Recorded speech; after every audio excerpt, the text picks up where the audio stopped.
Okay, so this time you've sent us some excerpts from this book, Dead Aid, by Dambisa Moyo, and also this blog post by Ken Opolo, talking about U.S. aid cuts to Africa. Right. This is going to be a really fascinating deep dive. Yeah. So you're clearly trying to get a handle on this big question.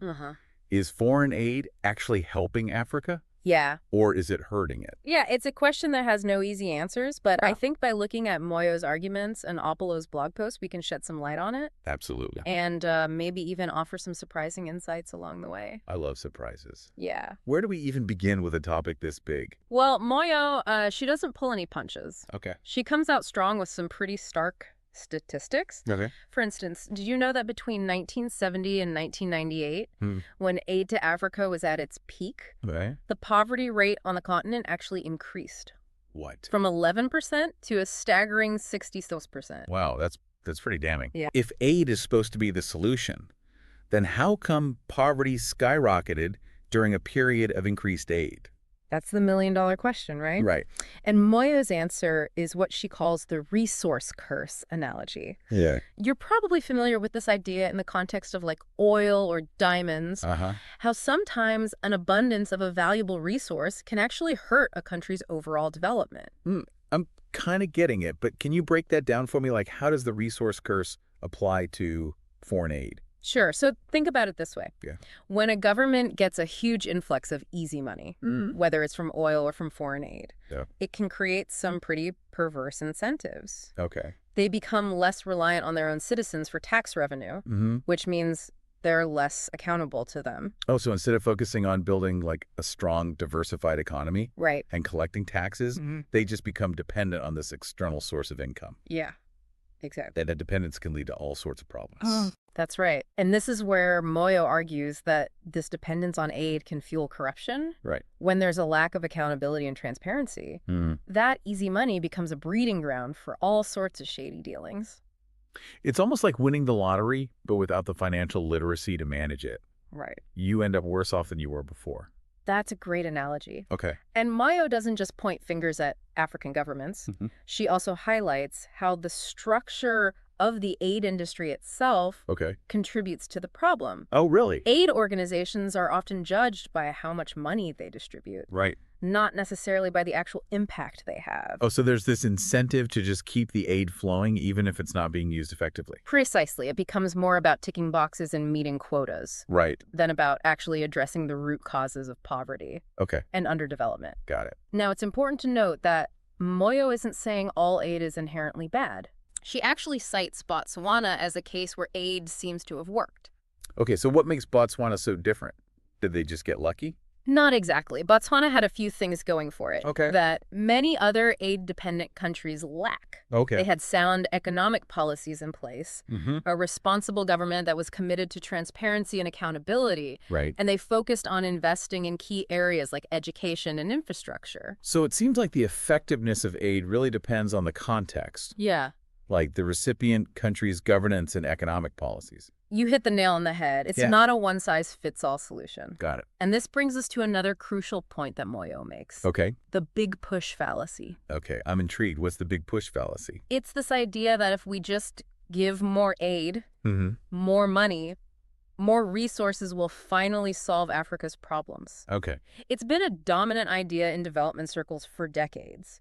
But Moyo argues that it's a fallacy. Just throwing money at a problem rarely solves it. Especially when the underlying issues like corruption, lack of economic diversification, and weak institutions remain unaddressed. It's like that saying, give a man a fish and you feed him for a day. Teach a man to fish and you feed him for a lifetime. Exactly. Aid in many cases is just giving a fish. It might provide temporary relief, but it doesn't address the systemic issues. That keep people trapped in poverty. Got it. Now, get ready for this, because this is where Moyo really challenges some deeply held assumptions. She argues that democracy, while valuable in principle, doesn't always lead to better governance and economic growth in aid-dependent environments. Hold on, wait a minute. Yeah. Is she saying democracy is bad? No, not at all. Okay. Moyo acknowledges the inherent value of democracy. Okay. Her point is more nuanced than that. Okay. What she's saying is that when a government is heavily reliant on foreign aid, they become less accountable to their own citizens and more beholden to the donors. Nice. Elections may take place, but the real power lies with those controlling the purse strings. So it's like a distorted form of democracy? Yeah. Instead of being accountable to the voters, they're accountable to the aid organizations. Precisely. Okay. And that dynamic can actually undermine the very principles of democracy. Wow. Leading to instability and even conflict. Okay. Speaking of conflict, Yeah. Moyo brings up a really thought-provoking statistic. What? Africa receives the most aid and also has the most conflicts. Wow. I never made that connection. She doesn't think that's a coincidence. So you're saying she sees a link between aid and conflict? Yeah, she suggests that in some cases, aid can actually become a motive for conflict. Okay. Think about it. If a rebel group knows that capturing the capital Right. means gaining control of millions of dollars in aid money, Right. it creates a huge incentive for them to destabilize the country. So it's like they're fighting over this big pot of gold. Yeah. And that pot of gold is foreign aid. Exactly. That's kind of terrifying. It is. And beyond the issue of conflict, Okay. Moyo also dives into some of the specific economic challenges created by large-scale aid. Like, give me some examples. Well, she talks about things like inflation, Okay. a phenomenon called Dutch disease, Okay. and how an influx of aid can actually discourage domestic investment. Dutch disease. I've never heard of that. What is that? It's a bit counterintuitive, Okay. but essentially it means that a large influx of foreign currency, Okay. like what happens with a lot of aid, Right. can actually hurt a country's export sector Okay. by making its goods more expensive on the global market. Wait, so all this aid money is supposed to be helping, but it can actually make it harder for them to compete internationally. Exactly. It can create this vicious cycle of dependence on aid. Wow. Okay, so if Moyo is so critical of aid, what does she propose as an alternative for African development? Well, she lays out a few key strategies, Okay. and one of the most prominent is trade. Okay. She sees enormous potential in expanding trade relationships, Mm-hmm. particularly with countries like China. Trade makes a lot of sense. Yeah. It creates jobs. Mhm. It stimulates economic growth. Mm-hmm. And it doesn't have all the same potential downsides as aid. Right. So what else? Beyond trade, Moyo is also a big proponent of African countries engaging more actively with capital markets. Okay, you mean like issuing bonds and attracting foreign investment. Right. Wow. Isn't that a bit risky for countries with economies that are already struggling? There's definitely risk involved. Right. But she argues that it's a calculated risk worth taking. Okay. Think of it like building creditworthiness. Okay. If you want to get a loan from a bank, you need to demonstrate that you're a responsible borrower with a good track record. Right. Countries are similar if they want to attract investors. Yeah. They need to create a stable and transparent economic environment. That's a good way to think about it. Yeah. So it's all about building trust and confidence. Okay, what other alternatives does she suggest? Well, she's a huge advocate for microfinance. Okay. And she points to the amazing success of the Grameen Bank in Bangladesh. Right, microfinance. I've heard about it, but honestly, I'm a little fuzzy on the details. Sure, it's the idea of providing small loans to entrepreneurs and small businesses, particularly in impoverished communities. Okay. The Grameen Bank, for example, has been incredibly successful Okay. at providing these small loans that have enabled people to lift themselves out of poverty. That's so inspiring. Are there any modern examples of microfinance that our listeners might be familiar with? Absolutely. There's Kiva, Okay. an online platform that allows anyone to become a microlender. Oh, wow. You can browse through profiles of entrepreneurs all over the world Oh. and choose to support their businesses with a small loan. Awesome. So it's like crowdfunding, but for small businesses in developing countries. Exactly. I love that. Okay, so we've got trade, capital markets, Yep. and microfinance.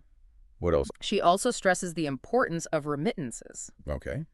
The money sent home by people working abroad Right. is often overlooked. Yeah. But the impact of remittances is massive. That's a great point. Remittances often get lost in these discussions about development, Right. but they represent a huge flow of capital. Yeah.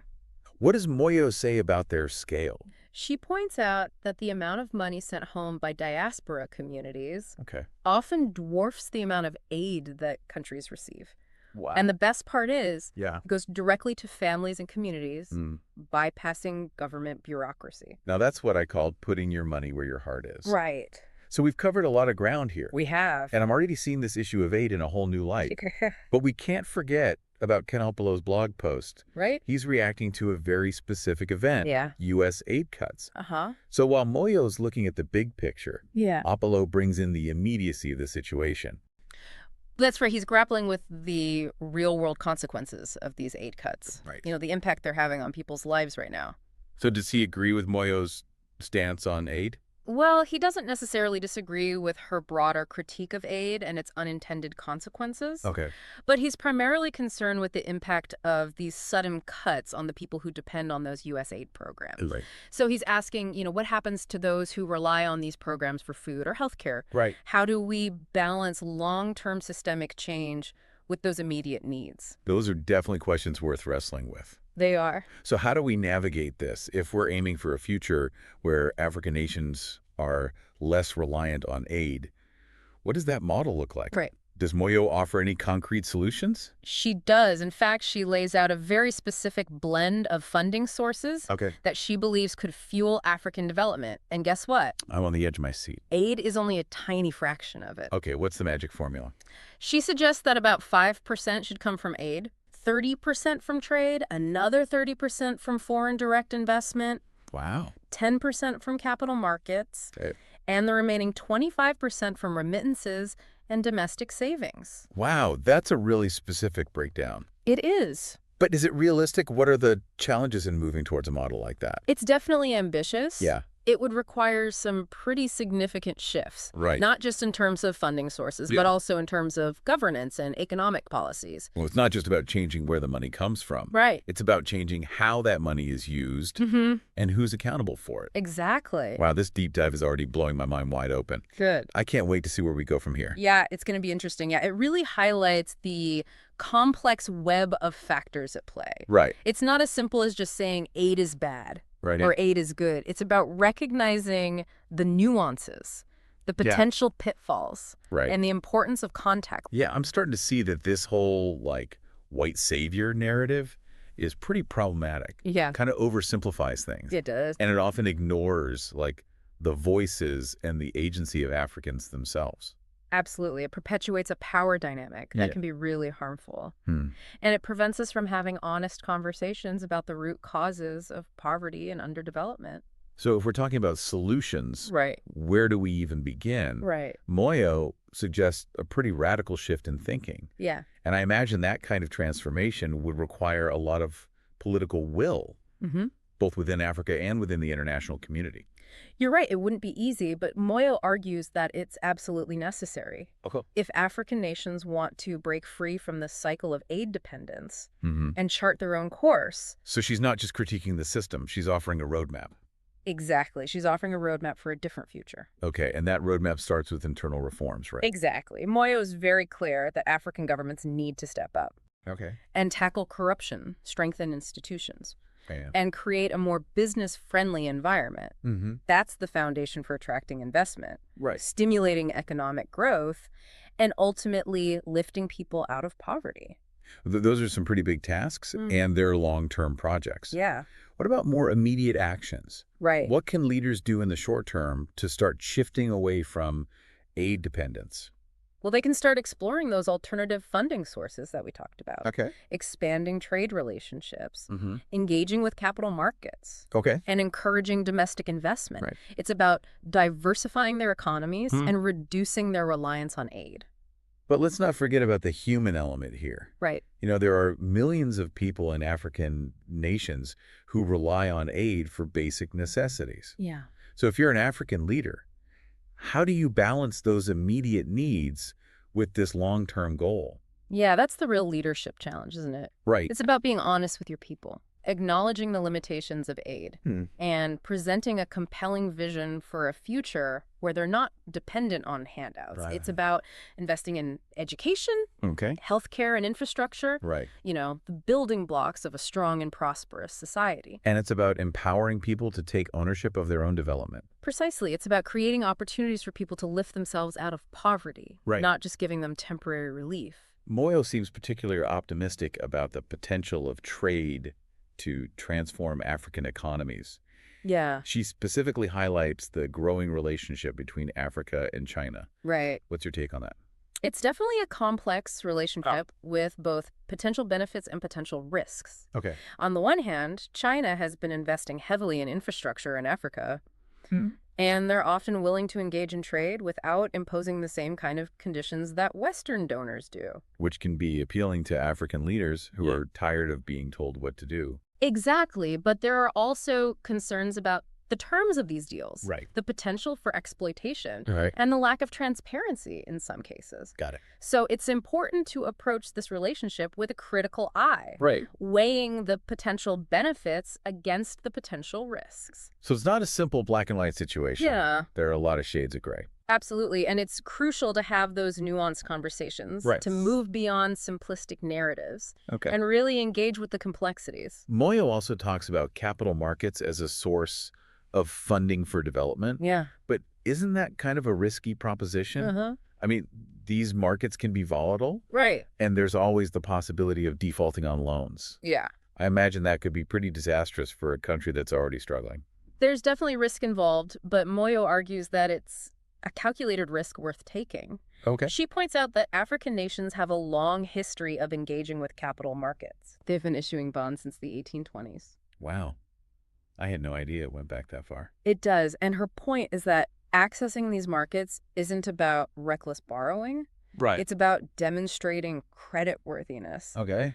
building trust with investors, Mhm. and using those funds wisely to invest in projects that will generate economic growth. So it's about taking control of your own destiny rather than relying on handouts. Exactly. And Moyo believes that this is where the real potential for transformation lies. Okay. If African nations can demonstrate that they're reliable partners, Mhm. they can unlock a whole new stream of funding Right. that can help them chart their own course. And it seems like there's a growing appetite among investors for opportunities in emerging markets. There is. Investors are always looking for the next big thing. And Mhm. Africa, with its vast, untapped potential, is increasingly seen as a very attractive destination. Moyo points to the example of Zambia issuing a bond in its own currency. Yeah. That seems like a pretty significant step. It was a groundbreaking move. Okay. It shows that investors are willing to take a chance on countries that are taking the right steps to manage their finances responsibly.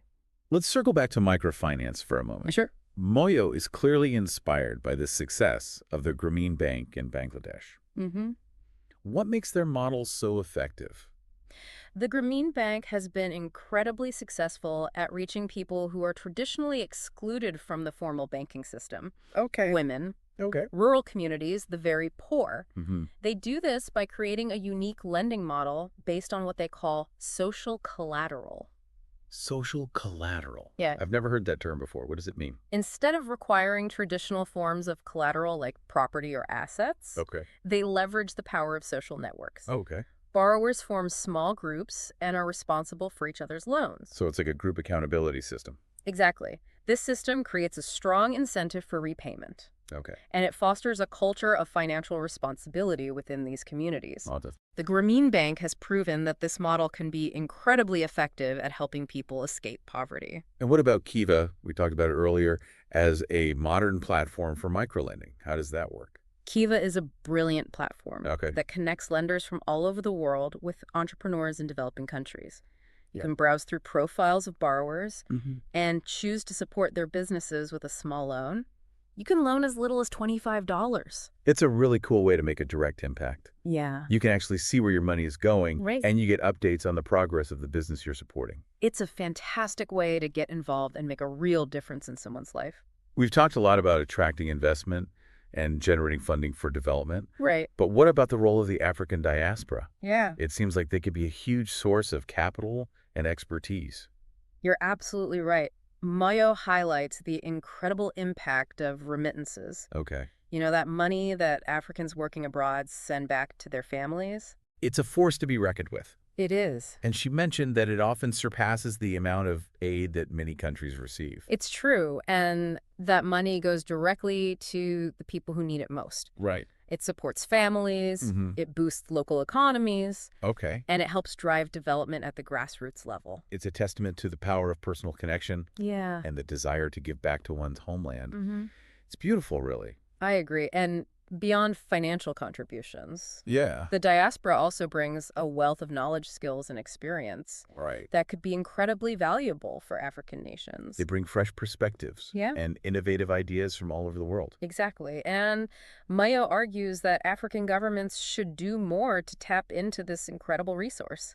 Encourage diaspora investment, facilitate knowledge transfer, and create a welcoming environment for those who want to return and contribute to their home countries. So it's a win-win situation. It is. The diaspora gets to make a meaningful contribution. Yeah. And African nations benefit from their skills and resources. It's about recognizing that development isn't just about receiving aid. Right. It's about fostering a sense of ownership and empowerment. It's about Africans taking the lead in shaping their own future. Exactly. Okay, so we've painted a pretty complex picture here. We have. And I'm guessing our listener might have a few questions swirling around in their head right now. Yeah. Like, if aid is so problematic, why is it still so prevalent? Right. Why are Western governments and organizations still pouring billions of dollars into Africa?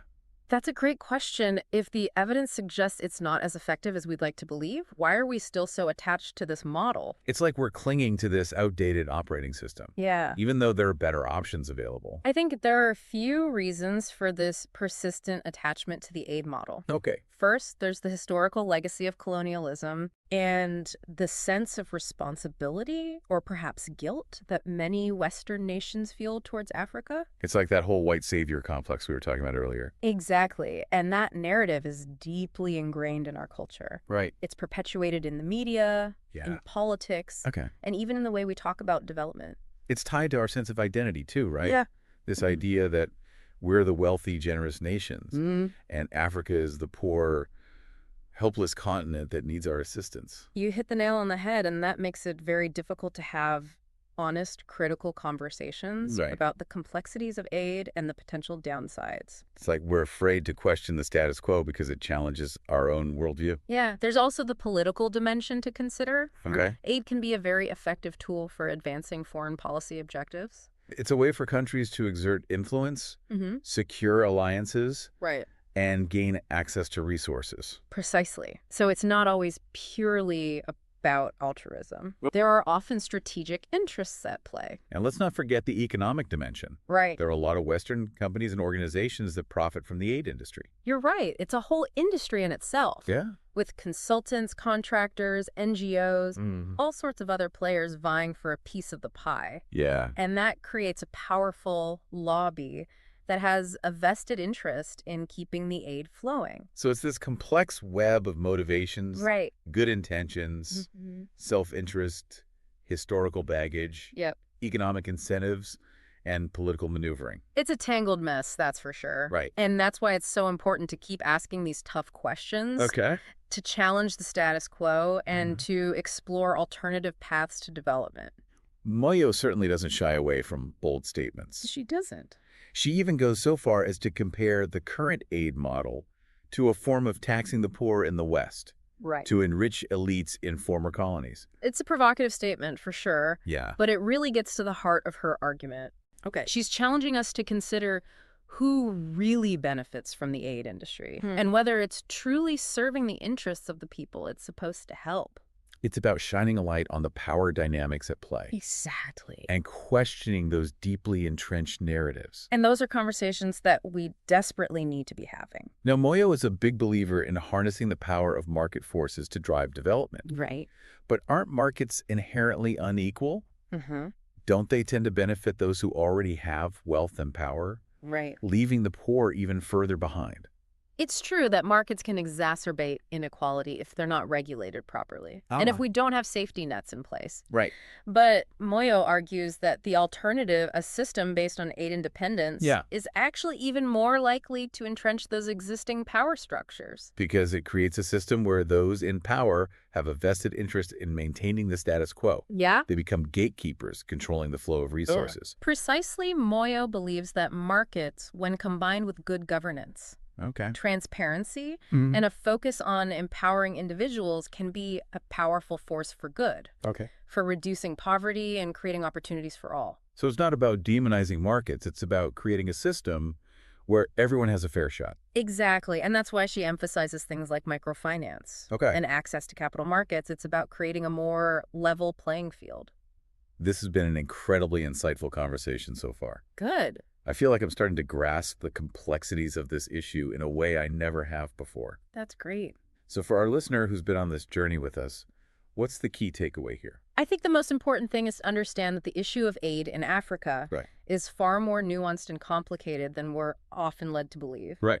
There are no easy answers, no quick fixes, no silver bullets. It's not a simple case of us helping them. Exactly. It's about recognizing that development is a multifaceted process that requires a holistic approach, one that focuses on empowering people, strengthening institutions, creating a favorable environment for investment, and fostering sustainable economic growth. And it's about listening to the voices of Africans themselves. Absolutely. Respecting their agency. Yeah. And supporting their efforts to chart your own course. Because ultimately, sustainable development can only come from within. Right. It can't be imposed from the outside. Moyo's book really is a powerful call to action. It is. It's challenging us to rethink our assumptions about aid and to engage with the complexities of development in a more meaningful way. Right. I have to say, this book has definitely gotten under my skin. Yeah. I can't stop thinking about it. I completely agree. It's a must-read for anyone who's even remotely interested in understanding the challenges and opportunities facing Africa in the 21st century. Well, this deep dive has been a real eye-opener for me. Good. We've covered a lot of ground. We have. From the history of aid to the potential of trade, capital markets, microfinance, and the role of the African diaspora. Right.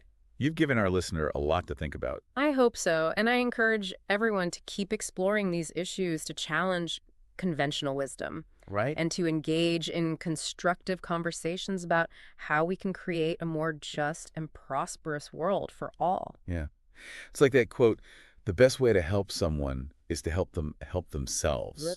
Yeah. We need to move beyond this idea of charity and focus on empowerment. Exactly. And speaking of empowerment, I think it's worth circling back to microfinance for a moment. Okay. We talked about Kiva. Yeah. But let's delve a little deeper into what makes this model so effective. Yeah.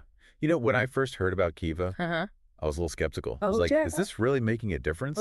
Is it just a drop in the bucket? Yeah. But then I actually tried it myself. Oh, cool. I lent like $50 to a coffee farmer in Guatemala. Awesome. And I was hooked. Yeah. You get updates, you see their business growing. It's surprisingly addictive. I know exactly what you mean. Yeah. It's so much more engaging than just donating to a big charity. Right. And the repayment rates on Kiva are incredibly high. Wow. It really speaks to the dedication and resilience of these entrepreneurs. Right. They're not looking for handouts. They're looking for opportunities. And they're using those opportunities to create a better life for themselves, their families, and their communities. Exactly. It's a ripple effect. Yeah. And that brings us back to something that Moyo emphasized throughout the book. Okay. The importance of fostering a sense of ownership and agency. Right. Development can't be imposed from the outside. It has to come from within. It's about people taking charge of their own destinies. Precisely. And that's where the real power of microfinance lies. It's not just about providing financial resources. Right. It's about empowering people to become agents of their own change. It's about shifting the power dynamics. Absolutely. Now, shifting gears a bit. Yeah. I think it's important to acknowledge that we've been focusing primarily on economic development. Right. But development is so much more than just economic growth, right? You're absolutely right. It's about human development. Yeah. It's about education, healthcare, social justice, environmental sustainability. It's about creating a society where everyone has the opportunity to thrive. Exactly. And I think that's something we need to keep in mind as we explore these complex issues. Right. Economic development is a crucial piece of the puzzle, but it's not the whole picture. Well said. So we've covered a lot of ground today. Yeah. We've explored Moyo's critique of aid, your alternative vision for development, and this complex web of factors that contribute to the persistence of this model. Yeah. So for our listener who's been with us on this deep dive, what's the one thing you want them to walk away with? I think the most important takeaway is that there are no easy answers when it comes to development. Okay. It's messy, it's complicated, and it requires us to constantly question our assumptions. Right. And challenge the status quo. We need to be willing to unlearn what we think we know. Yeah. And embrace new ideas, new approaches, Right. and new perspectives. Exactly. And we need to be open to the possibility that we might be wrong. Yeah. That our well-intentioned efforts might actually be doing more harm than good. That's a humbling thought, Yeah. but it's a necessary one. It is, and it's why books like Dead Aid are so important.